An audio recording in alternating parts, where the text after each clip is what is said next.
اللهم صل على سيدنا محمد يا رب صل وسلم دائما ابدا على حبيبي.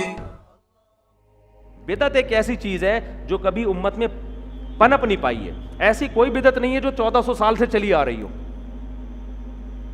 ایسی ہزاروں سنتیں جو 1400 سال سے چلی آ رہی تھیں اور آج اس کو کیا کیا جا رہا ہے؟ چینج.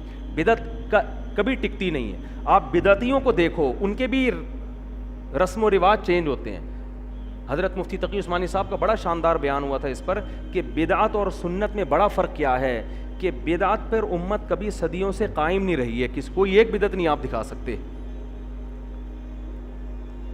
بدعتی تو ہر دور میں رہے ہیں, لیکن ان کی بدعت ہر دور میں نہیں رہی, بلکہ ان کی بدعت کی ڈیزائن کیا ہوتے ہیں؟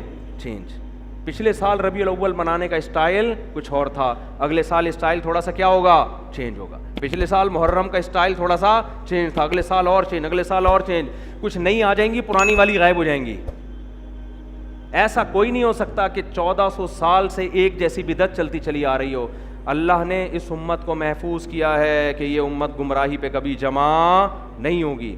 تو میں آپ کو علماء کی گستاخیوں کا نہیں کہہ رہا کہ آپ جا کے کوئی 8 رکعت کا فتویٰ دے رہے ہیں تو آپ ان کی بے ادبی کریں. امت میں پہلے بڑے پھڈے ہو رہے ہیں. میں تو صرف آپ کو اسلاف سے جوڑ رہا ہوں کہ جو اس وقت ائمہ اربعہ سے جڑ کے رہ جائے گا نا, ان چاروں فقہا سے, ان سے خروج نہ کرو. جو اس وقت ان سے جڑ جائے گا اپنا اور اپنی اولادوں کا دین بچا لے گا. ایک اہل حدیث میرے پاس آئے وزیرستان میں, میری بڑی اچھی دوستی اب بھی ہے.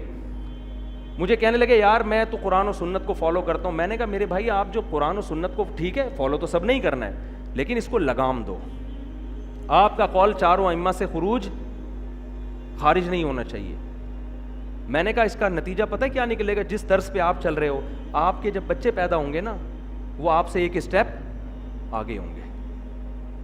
وہ ایسی تشریح مارکیٹ میں لائیں گے, آپ کچھ ایسی تشریح لا رہے ہیں جو آپ کے باپ دادا نے نہیں سنی ہوگی, بلکہ آپ کے باپ دادا میں جو اہل حدیث ہیں انہوں نے بھی نہیں سنی ہوگی. ٹھیک ہے نا, کچھ ایسی. اگلی نسل اس سے تھوڑی سی 2 اسٹیپ آگے, اور اس سے اگلی والی کا کوئی پتہ نہیں ہے وہ کس جنگل میں جائے, کہاں جائے وہ.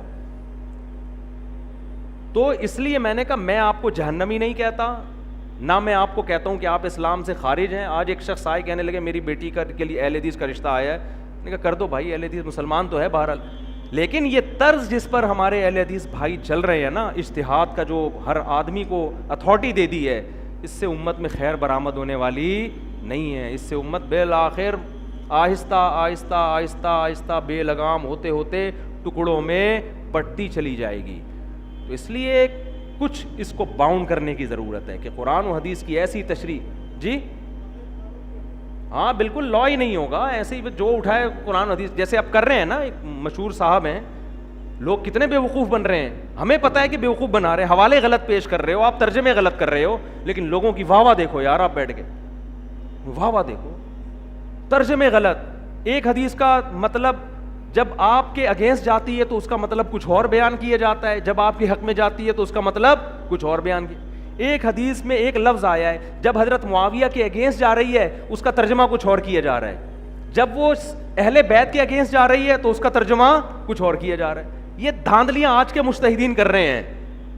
اس لیے حضرت عبداللہ بن مسعود رضی اللہ تعالیٰ عنہ کا قول ہے, من کان منکم مستنن فلیستن بمن قد مات فإن الحی لا یؤمن علیہ الفتنہ. جو تم میں فالو کر رہے پچھلوں کو فالو کرے, آج کے لوگوں پر اعتماد نہیں کیا جا سکتا. سمجھتے ہو؟ آج کافی ہو گیا میرا خیال ہے درس, بس 1-2 آیتیں جلدی پڑھ لوں تاکہ کچھ تو آئے نا سامنے جو عبرت, جو نصیحت کی باتیں ہیں. اچھا میرے بھائی, تو اچھا لوگ پھر مجھے کہتے ہیں حوالے نہیں دے رہے. بول تو رہا ہوں, میری جتنا یہ تراویح پر بیان ہے, آڈیو بیان ہے, مفتی طارق مسعود آڈیو بیان تراویح لکھیں, ایک ایک روایت کی سند بھی پڑھی ہے.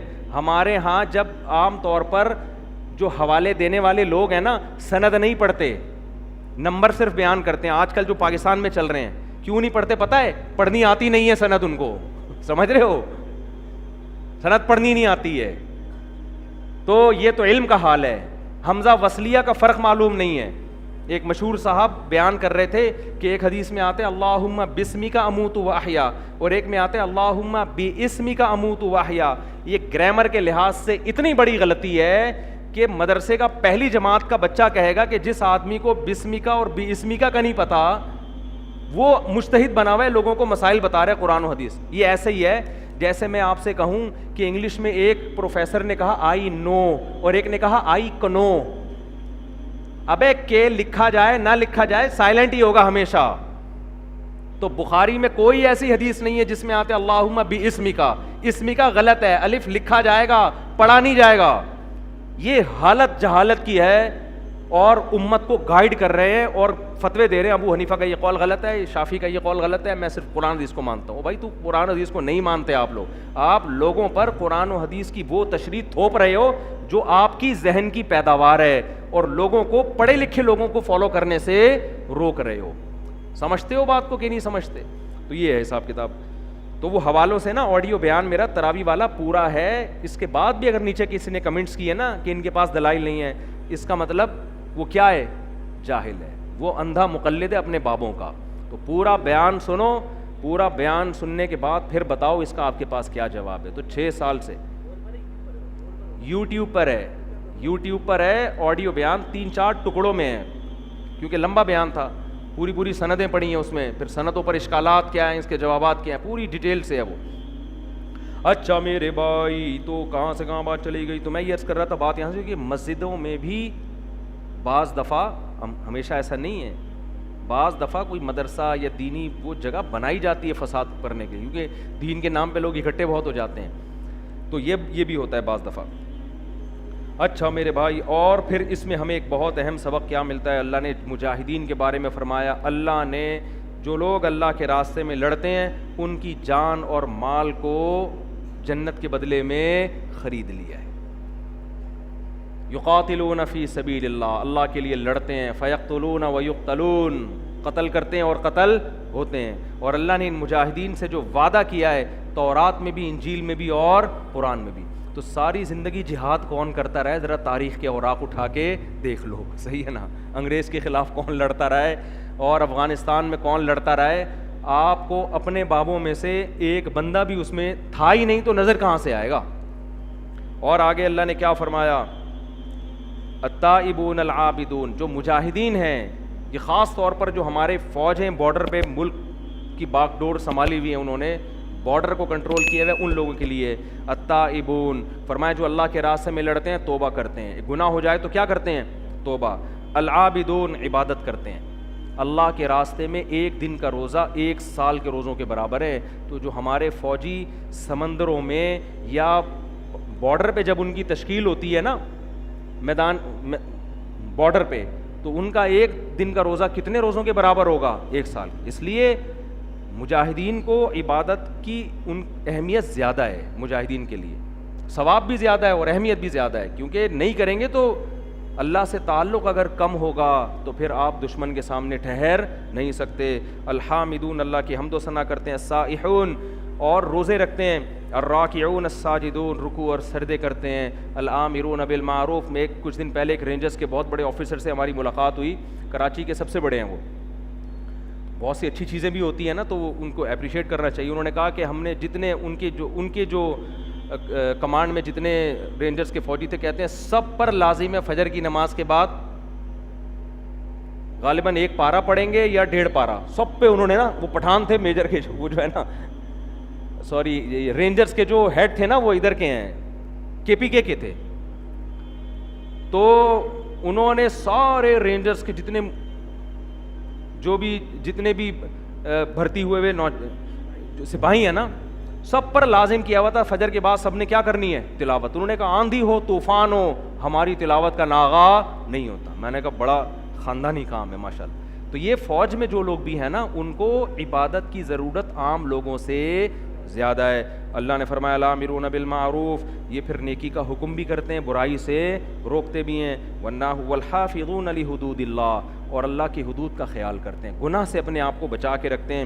وبشر المؤمنین, اے نبی ایسے مومنین کو آپ خوشخبری سنا دیں, ایسے مومنین کو آپ خوشخبری سنا دیں. پھر اللہ نے ان آیتوں میں پابندی لگائی اگلی آیتوں میں کہ تمہارے والدین اگر مشرک ہیں تو تمہیں ان کے لیے مغفرت کی دعا کی اجازت نہیں ہے. پھر ایک اشکال کا اللہ نے جواب دیا کہ ابراہیم علیہ السلام نے تو اپنے باپ کے لیے دعا مانگی تھی, تو اللہ نے فرمایا کہ وہ اس وقت مانگی تھی جب اللہ نے پابندی نہیں لگائی تھی. جب اللہ نے پابندی لگا دی تو ابراہیم علیہ السلام نے اپنے والد کے لیے دعا نہیں مانگی. آج بعض علماء کہتے ہیں کہ وہ ابراہیم علیہ السلام کے جو والد جن کا قرآن میں ذکر آتا ہے آزر, وہ والد نہیں چاچا تھے. یہ بالکل غلط بات ہے, اس کی کوئی دلیل نہیں ہے. وہ ابا ہی, قرآن جگہ جگہ ان کو ابا کہہ رہا ہے, باپ کہہ رہا ہے, تو پھر مان لو باپ ہے تو خام خواہ میں تعویل کر کے کہ چاچا کی طرف لے کے جانا, اس طرح تو قرآن کی آیتوں کا ایک کچھ بھی گھما گھما کے لوگ کہاں بھی لے کے جائیں گے. تو واضح طور پر ہے ابھی ہی آزر, اپنے باپ آزر سے کہا. تو یہاں بھی قرآن کہہ رہا ہے کہ اپنے والدین کے لیے دعا نہیں مانگ سکتے. پھر سوال پیدا ہوتا ہے ابراہیم نے تو مانگی تھی اپنے باپ کے لیے دعا, تو اللہ نے فرمایا وہ جب ان کو اللہ نے منع کر دیا تو انہوں نے مانگنا چھوڑ دی. تو کسی کو بھی اجازت نہیں ہے کہ اگر اس کے والدین کفر کی حالت میں دنیا سے چلے جائیں تو ان کے لیے مغفرت کی دعا نہیں, دنیا میں زندگی میں کر سکتا ہے. تو اب آپ جو اپنے باپ اور ماں کے لیے نہیں کر سکتا تو غیر مسلم جو آپ کا باپ یا ماں نہیں ہے اس کے لیے کیسے کر سکتے ہیں. آج کوئی بڑی مشہور سیلیبریٹی دنیا سے جاتی ہے, کوئی فنکار تھا, ہندو تھا, سکھ تھا, عیسائی تھا, نیچے وہ کیا ہے ریسٹ ان پیس لکھا ہوا ہوتا ہے لوگوں نے. تو یہ اسلام کی باؤنڈری ہے. اسلام نے آپ کو یہ نہیں کہا کہ آپ اس کو لکھیں ریسٹ ان جہنم, نہ ان پہ لعنتیں بھیجنے کی ضرورت ہے, نہ ان کے لیے دعائیں کرنے کی ضرورت ہے. ان کو اپنے حال پہ چھوڑ دو. اللہ کا غضب ہے کہ ایمان کی حالت میں جس کی موت نہیں ہوئی, اللہ کہتا ہے میں تمہیں اس کے لیے دعا کی اجازت نہیں دیتا. ایمان کی حالت میں موت ہو, کتنا بڑا گناہ گار ہو, اللہ کہتا ہے بندہ میرا ہے, لہذا دعاؤں کا دروازہ کیا ہے, کھلا ہوا. اپنے لوگوں کو کون چھوڑتا ہے؟ جو غیرت مند حکومتیں ہوتی ہیں اپنے بڑے بڑے مجرم بھی دوسرا ملک اگر پکڑ لے گا نا اس سے چھڑوائیں گے, بولے کہ ہم کیس چلائیں گے, تمہیں اجازت نہیں ہے. تو اللہ بھی کہتا ہے کہ جو مجھے مانتے ہیں, جو نہیں مانتے, تو مجھے ماننے والے گنہگار بھی ہوں گے, میں نے مغفرت کی دعا کا آپشن رکھا ہوا ہے. نہیں ماننے والے کتنے اچھے ہوں گے, تو بس جتنے اچھے تھے دنیا میں تھے, موت کے بعد ان کے عمل کا میرے پاس کوئی وزن نہیں ہے. تو یہ غیرت کا مسئلہ ہے. آج بہت زیادہ مسلمان براڈ مائنڈڈ بنتے بنتے اتنے زیادہ بن گئے ہیں کہ اب وہ ایسا نہ ہو قرآن خوانیاں شروع ہو جائیں کل کہ جی آج وہ حضرت وہ بڑے گلوکار کا وہ بس چھوڑو, وہ منہ سے نام لے لوں گا تو پھر اس گلوکار کی تصویر لگا کے نا لوگ میرا بیان چلا دیں گے. یہ بڑا مسئلہ ہو گیا لوگوں کے ساتھ. تو یہ اللہ نے فرمایا غزوہ تبوک ہے, اس میں 3 صحابی پیچھے رہ گئے تھے, ان کی توبہ قبول ہوئی. وہ پھر آگے سورہ یونس ہے. سورہ یونس چونکہ مکی صورت ہے, شروع سے لے کے آخر تک اللہ نے اپنی قدرت کے دلائل کے انبار قائم کر دی. هو الذی جعل الشمس ضیاء, وہ اللہ ہے جس نے سورج کو تمہارے لیے ایک روشنی بنایا, چراغ بنایا. والقمر نورا وقدرہ منازل, چاند کی کیسی منزلیں طے کر دی ہیں اس نے, گھٹتا ہے بڑھتا ہے گھٹتا ہے ہزاروں سال سے. لتعلموا عدد السنین والحساب, تبھی تمہیں پتہ چلتا ہے کتنے سال گزر چکے ہیں, کتنے کون سا مہینہ ہے, یکم رمضان ہے, 2 رمضان, شوال, ذیقعد. یہ ساری چیزیں اللہ نے چاند سے کیسے کنیکٹ کر دی ہیں. فرمایا کہ اتنے اللہ نے قدرت کے دلائل دیے. ان فی اختلاف اللیل والنہار, دن اور رات کے عدل بدلے میں, اور زمین اور آسمان کی پیدائش میں عقل مندوں کے لیے نشانیاں ہیں. اتنے دلائل دی اللہ نے. فرمایا ان الذین لا یرجون لقاءنا, جو لوگ ہم سے ملاقات کی امیدیں نہیں رکھتے, جن کا یہ خیال ہے کہ مر کے ختم ہو جائیں گے, ورضوا بالحیات الدنیا, اور اسی دنیاوی زندگی پر مطمئن ہو گئے, بس یہی مزے چاہیے. واطمأنوا بہا, اسی پر مطمئن ہو گئے, اور پھر وہ ہماری نشانیوں سے غافل ہو گئے. وہ اس سورج سے فائدہ اٹھا رہے ہیں, وٹامن ڈی لے رہے ہیں پجامے پہن کے نا, چڑیاں پہن کے وٹامن ڈی تو لے رہے ہیں. یہ نہیں دیکھ رہے اتنا بڑا آگ کا گولا یار جلے جا رہے ہزاروں سال سے, اتنے بڑے بڑے ہائیڈروجن کے دھماکے ہو رہے ہیں. سائنسدان پریشان ہے, اتنا ایندھن اس میں آ کہاں سے رہا ہے, کیا ہو رہا ہے, کس نے بنایا, اتنی آگ ہے اس کے اندر. آپ اسٹیل مل کو تو ویسے بھی بھول گئے ہو, مزید بھول جاؤ گے آپ. اسٹیل مل کو تو گورنمنٹ بھول گئی تھی, اب اسٹیل مل میں تھوڑے دنوں کے بعد مل رہ جائے گی, اسٹیل کیا ہو جائے گی, ختم. حقیقت ہے, صرف مل رہ جائے گی, اسٹیل ہو جائے گی. آہستہ آہستہ اسٹیل وہاں سے چوری ہو رہا ہے. اور اگر ہمارے ابھی زرداری صاحب آ گئے, جو اللہ کی رحمت سے امید ہے, تو پھر تو مل بھی کیا ہو جائے گی, ختم. پھر مل کے نام پہ ملازمین کی تنخواہیں جائیں گی, آفیسرز ہوں گے, مل نام کی کوئی چیز نہیں ہوگی. تو یہ ہونے والا ہے مارکیٹ میں. اچھا میرے بھائی, تو اللہ نے فرمایا کہ جو ہماری نشانیوں سے غافل ہو گئے, ہم سے ملاقاتوں کی امیدیں نہیں ہیں, اولئک مأواہم النار, ان کا ٹھکانہ آگ ہے, ان اعمال کی وجہ سے جو یہ دنیا میں کیا کرتے تھے. اس کے برعکس کچھ لوگ ہیں جو ایمان لائے کہ اللہ ہم مانتے ہیں موت کے بعد زندگی ہے, صرف ایمان کافی نہیں ہے, وعاملوا الصالحات, پھر اعمال کو بھی انہوں نے کیا کر دیا, درست کر دیا. یہدیہم ربہم بایمانہم, اللہ ان کے ایمان کی برکت سے ان کو سیدھا راستہ دکھاتا چلا جائے گا. جو ایمان میں نہیں ہے وہ غلط ٹریک پر چلتے. آج تو یہ آیت ایسے واضح ہے نا, جا کے دیکھو یورپ میں جو قوانین بن رہے ہیں, آدمی حیران ہو جاتا ہے یار تمہیں ہو کیا گیا. تو اللہ کہتے ہیں جو ایمان لائے گا سیدھا راستہ دکھاتے چلے جائیں گے, اور پھر ایسے باغات میں داخل کریں گے جن کے نیچے نہریں بہتی. بھی میرا لاہور میں جانا ہوا, سیالکوٹ, لندن سے ایک بہت بڑے تاجر آئے ملنے کے لیے, بڑی اچھی باتیں کر رہے تھے. بعض لوگ ایسے سادہ ہوتے ہیں نا, ان کی باتوں میں بناوٹ نہیں ہوتی. مجھے کہنے لگے, میں پتہ نہیں 20-40 سال سے لندن میں ہوں, کہنے یار مفتی صاحب مجھے جنت کا اتنا شوق ہے نا, بس مجھے دعا کرو اللہ مجھے مار کے جنت میں بھیج دے. بڑی سیدھی باتیں کر رہے تھے نا. میں نے کہا ماشاءاللہ, اللہ کرے یہ جذبہ ہم میں بھی پیدا ہو. کہہ رہے ہیں یار مجھے جنت میں جو بار بار اللہ قرآن میں کہتے ہیں نا, تجری من تحتہا الانہار, کیسے محلات دوں گا ان کے نیچے نہریں بہتی ہوں گی. کہہ رہے مجھے اللہ کا یہ انداز بہت پسند آتا ہے. واقعی جہاں اللہ, جنت کہتے ہیں باغات کو, جہاں اللہ باغات کا تذکرہ کرتا ہے اپنے نیک بندوں کو دوں گا, ہمیشہ اللہ کہتا ہے تجری من تحتہا الانہار, ان باغات میں آبشاریں اور چشمے ہوں گی بہتے ہوئے. وہ باغ جس میں آبشاریں نہ ہوں اس باغ میں لذت نہیں ہوتی. آپ کبھی گرمیوں کے دنوں میں ناران کاغان کی طرف جاؤ جب بارشوں کا سیزن ہو, ایسے پیارے بل کھاتے چشمے اور اتنے خوبصورت باغات. تو اللہ اپنے نیک بندوں سے جہاں بھی جنت کی بات کرتا ہے, ساتھ میں اللہ کیا کہتا ہے, تجری من تحتہا الانہار, ان کے نیچے کیا بہتی ہوں گی, نہریں بہتی ہوں. تو کہہ رہے ہیں مفتی صاحب بس دعا کرو اللہ ایمان پہ موت. داڑھی تھی نہیں ان کی, میں نے کہا داڑھی تو رکھ لو اللہ کے من میں, اتنا جنت میں جانے کا شوق ہے, وداؤٹ داڑھی جاؤ گے کیا؟ وہاں جا کے اللہ نہ رکھوائے وہ آپ کی مرضی, اللہ کہے تجھے یہ والا حلیہ پسند نہیں ہے تو وہاں تو جو چاہے جیسے چاہو گے, لیکن یہاں میں نے کہا کیا کر لو, تھوڑا عمل کو بھی تو فوکس کرو. لیکن یہ جذبہ بڑا اچھا لگا مجھے ان کا. آج جنت کے جذبے بھی کیا پڑ گئے ہیں, مان. تو اللہ کیسے بتا رہا ہے کہ جو ہم سے ملاقات کی امیدیں نہیں رکھتے, نہ رکھیں, ان کی ہم سے ملاقات ہوگی بھی نہیں, آخرت میں ان کے ٹھکانہ برباد ہے. اور جو ہمارے وعدوں پر یقین رکھتے ہیں, ہماری نشانیوں سے غافل نہیں ہیں, سورج دیکھ کے دلیل پکڑتے ہیں واقعی اس کا کوئی بنانے والا ہے. مور کے جب پھیلے ہوئے ہوتے ہیں اس کو دیکھ کے صرف اس میں دلچسپی نہیں لیتے بلکہ کہتے ہیں یقیناً اس کو کسی نے بنایا ہے.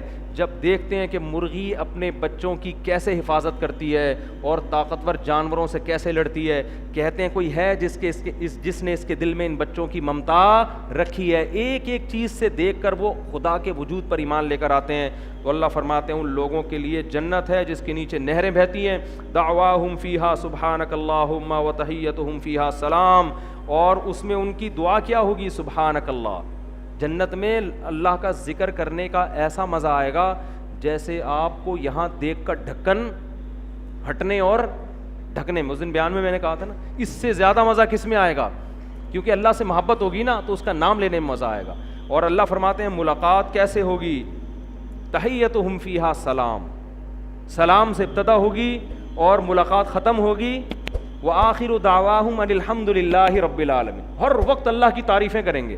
آج اللہ کی تعریفیں انسان کرتا ہے ثواب کے لیے, جنت میں کرے گا مزے کے لیے, اس کو بار بار دل کرے گا کہ جس خدا نے اتنے احسانات کیے میں بار بار زبان سے اس کی تعریفیں کروں. تو یہ جنت کے اللہ نے اس میں نقشے کھینچے ہیں.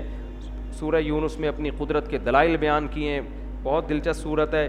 ایک جگہ اللہ نے اتنے دلائل دیے, قل من یرزقکم, بس یہ آخری آیت, من یرزقکم من السماء والارض, بتاؤ آسمانوں اور زمینوں سے روزی تمہیں کون دے رہا ہے. کپاس بھی مٹی سے پیدا ہو رہی ہے, خربوزے بھی مٹی سے پیدا ہو رہے ہیں, آم انار انگور سب مٹی سے پیدا ہو رہے ہیں, آسمان سے بارشیں برس رہی ہیں. اللہ فرماتے کون دے رہا ہے, وَمَن أَمَّن يَمْلِكُ السَّمْعَ وَالْأَبْصَارَ, کون ہے جس نے تمہیں بینائی دی, کانوں کی سماعت دی اور آنکھوں کی بینائی دی ماں کے پیٹ میں, ایسے سافٹ ویئر لگا دیے جس سے تم دیکھ رہے ہو, اور ان کا مالک ہے وہ. کون ہے جو مردوں سے زندہ پیدا کر دیتا ہے, انڈے کو دیکھو بالکل بے جان ہے, روح نہیں ہے, تھوڑے دنوں میں ہارٹ بیٹ اس میں شروع. کون ہے جو ان مردوں سے زندہ اور زندوں سے مردہ پیدا کر رہا ہے؟ وَمَن يُدَبِّرُ الْأَمْرَ، اس پوری کائنات کی تدبیر کون کر رہا ہے، اس میں مینجمنٹ کس نے قائم رکھی ہوئی ہے؟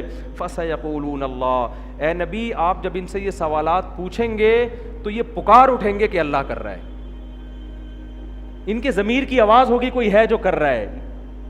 وہ تو پھر کتابیں جب ڈاروین کی پڑھیں گے نا تو پڑھ پڑھ کے پاگل ہونا شروع ہو جائیں گے، لیکن ان کے ضمیر کی آواز کیا ہوگی؟ وہ آواز یہ ہوگی کہ کون ہے، کوئی ایک ذات ہے جو یہ کر رہا ہے.